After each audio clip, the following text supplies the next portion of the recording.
E aí, povo de Deus, eu me chamo Marcelo Caetano, eu vim partilhar com vocês hoje em nome do Pai, do Filho, do Espírito Santo. Amém. Nesse momento nós vamos falar sobre a oração do justo.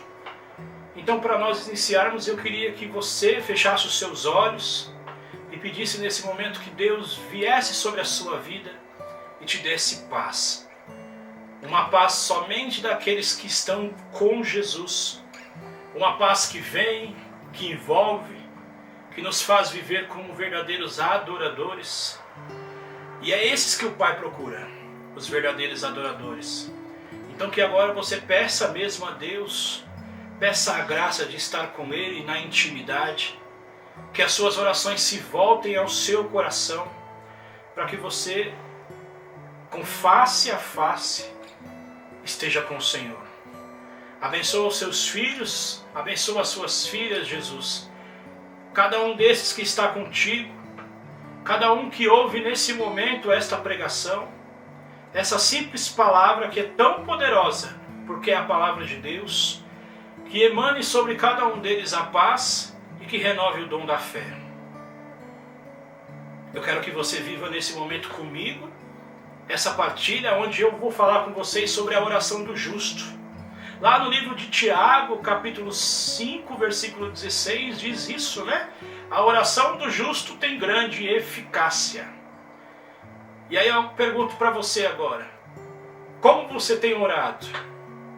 Como tem sido a sua intimidade, a sua vida de oração com Deus? Como você tem buscado na palavra, que é o nosso alimento sólido, viver a experiência de estar com o Senhor? Você tem orado mais, orado menos? As atividades do seu dia têm te afastado de ter uma intimidade com Deus? Ou você tem buscado o céu?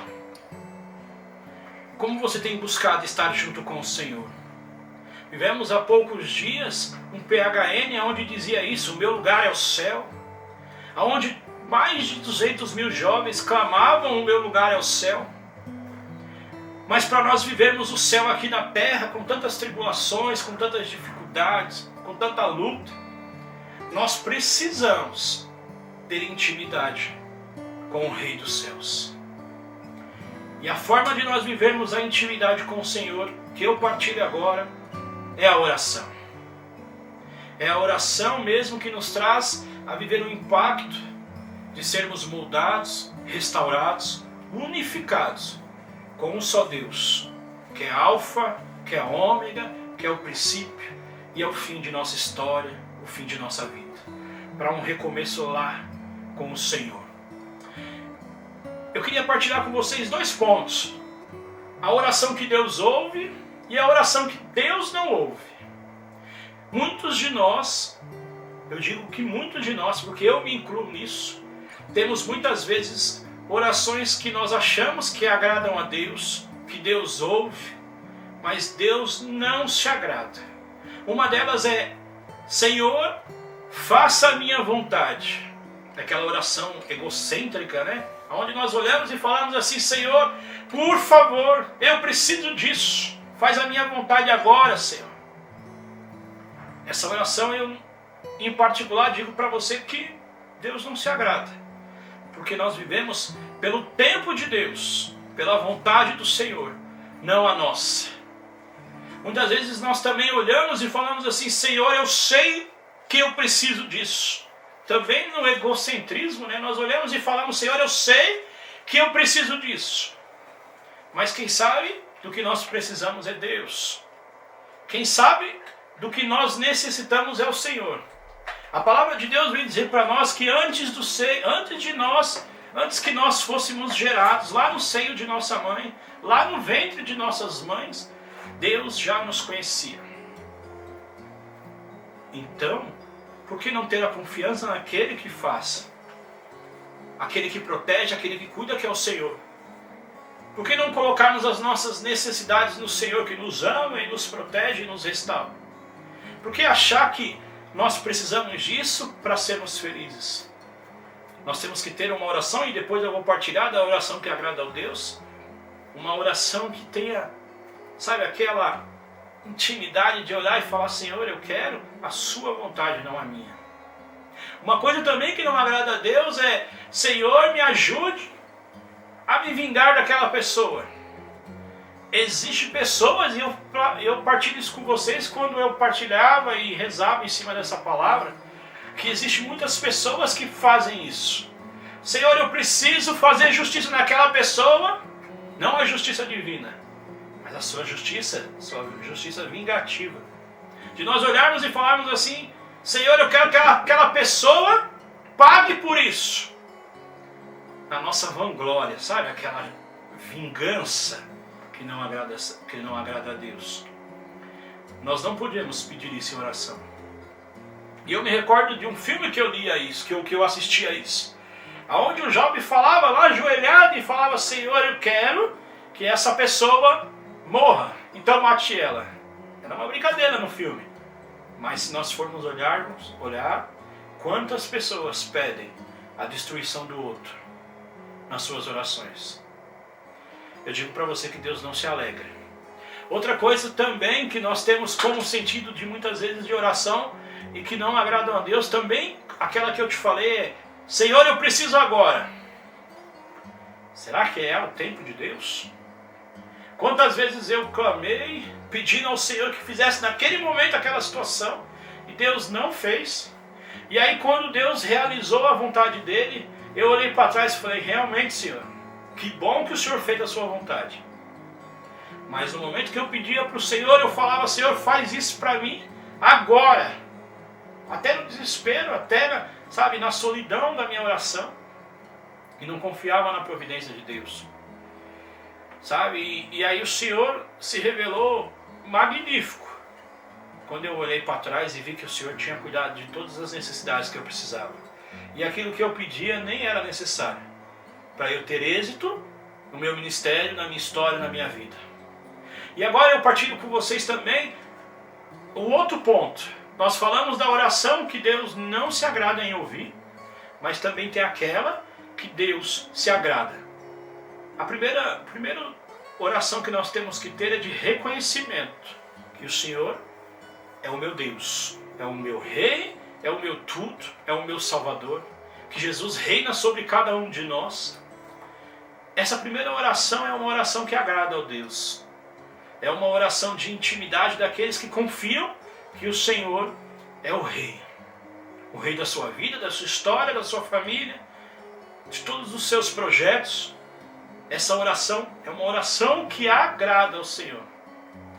Como eu disse até um pouco lá na outra parte, quando a gente falamos assim para o Senhor: Senhor, faça a sua vontade, não a minha. É isso que você tem que pedir para o Senhor. Senhor, faça a sua vontade, não a minha. Outra oração também que agrada ao Senhor é: cuida das minhas necessidades, dos meus projetos, dos meus sonhos. Eu digo para você e eu pergunto: quem passa por dificuldade? Da onde você está aí, levante sua mão se você passa por dificuldade. Passa por tribulação. Mas como é bom quando a gente passa toda a dificuldade junto com Deus. Quando nós nos prostramos ao Senhor com os nossos joelhos, e não só com os nossos joelhos, porque muitas vezes os nossos joelhos estão dobrados, mas o nosso coração continua soberbo. O nosso coração continua incrédulo. E aí Deus não faz a morada.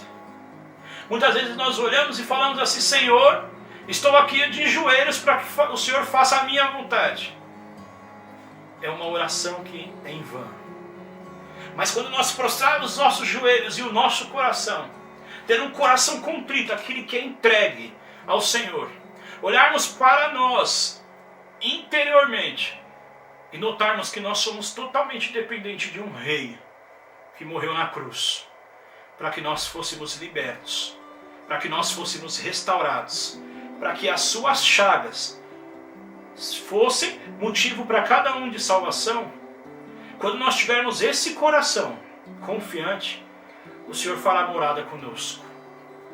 E não terá problema, não terá dificuldade. E eu digo para você que me ouve agora: não há dificuldade para aquele que clama ao Senhor, que o Senhor não escuta.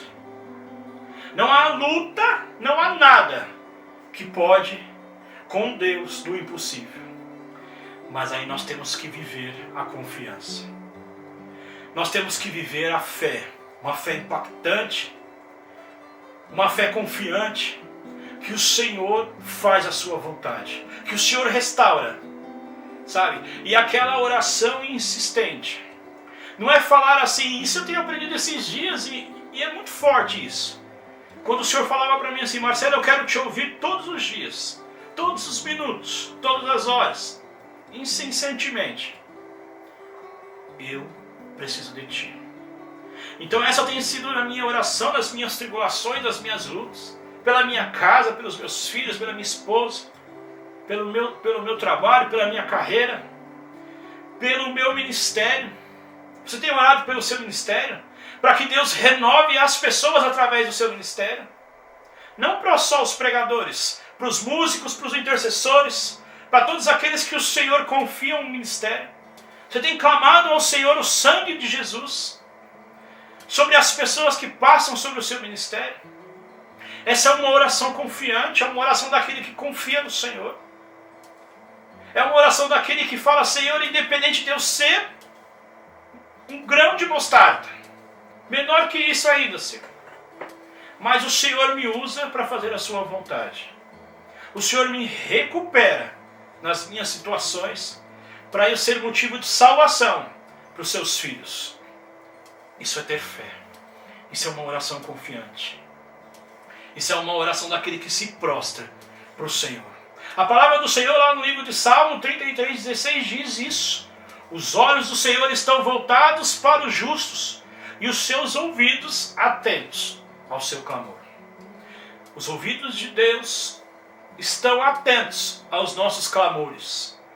Então clame ao Senhor, pedindo a misericórdia dele sobre a sua vida. E o Senhor fará. Não desista. Não desista da sua história, do seu ministério, da sua família, pelas dificuldades do mundo. Clame, ore, louve na dificuldade, que o Senhor cuida de nós. Que Deus abençoe, que você tenha muita paz e uma oração consistente com Deus. Abraços. Não fiz em nome